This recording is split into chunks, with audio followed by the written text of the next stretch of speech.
Hi guys, welcome back to the video. After the day 4 இன்னைக்கு நம்ம டே 5 பார்க்க போகிறோம். இடையில ஒரு 4 days கேப் ஆயிடுச்சு. 4 daysல என்னென்ன லேர்ன் பண்ணியிருந்தோம்னா ஒரு ஒரு ஃபங்க்ஷனாலிட்டி நம்ம பண்ணுறோம்னா அதை முதல்ல நம்ம தனியாக லேர்ன் பண்ணிக்கலாம். அதுக்கோசரம் கன்சோல் பேஸ்டு லேர்னிங்க்கு வருது.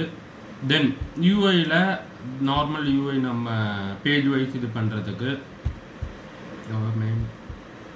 தென் இதில் டொமைன் வைஸ் நம்ம பிரிச்சுக்கிறதுக்கு தென் நம்ம பண்ண யூஐ டெஸ்ட் பண்ணுறதுக்கு ஒரு டெஸ்ட் கேஸ் மாதிரி இதில் இருக்குது.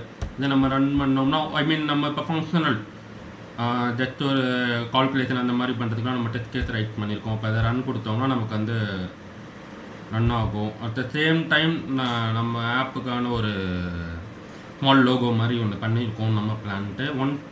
இந்த டெஸ்ட் கேஸ் இன்ஸ்டலைஸ் ஆகிட்டு இருக்கு. ஓகே, இங்கே பார்த்தீங்கன்னா நமக்கு வந்து 5 டெஸ்ட் கேஸ் ரைட் பண்ணிருக்கோம், 5 டெஸ்ட் கேஸ் பாஸ் ஆகிடுச்சுன்னு சொல்லி வந்திருக்கு.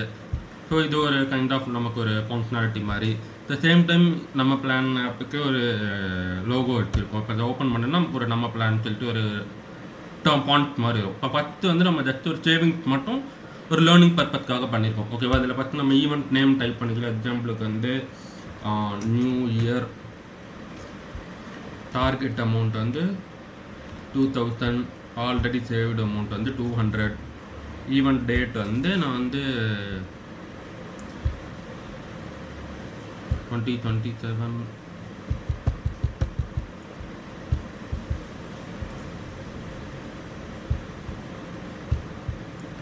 டிசம்பர் 31 போட்டுக்கிறேன். இப்போ கால்குலேட்னு கொடுத்தோம்னா நமக்கு வந்து ஈவெண்ட் நேம் என்ன, நம்ம கால்குலேட்னு கொடுத்தோம்னா நமக்கான ஈவெண்ட் நேம் என்ன, டேட் என்ன, எவ்வளோ அமௌண்ட் நம்ம டார்கெட் சேவ் பண்ணணும், எவ்வளோ சேவ் பண்ணியிருக்கோம்னா எவ்வளோ பேலன்ஸு, ஒரு நாளைக்கு எவ்வளோ சேவ் பண்ணணும், இன்னும் எத்தனை பர்சன்ட் நம்ம இப்போ சேவ் பண்ணியிருக்கோம், இதெல்லாம் ஒரு ப்ராக்ரஸ் மாதிரி இது பண்ணும்.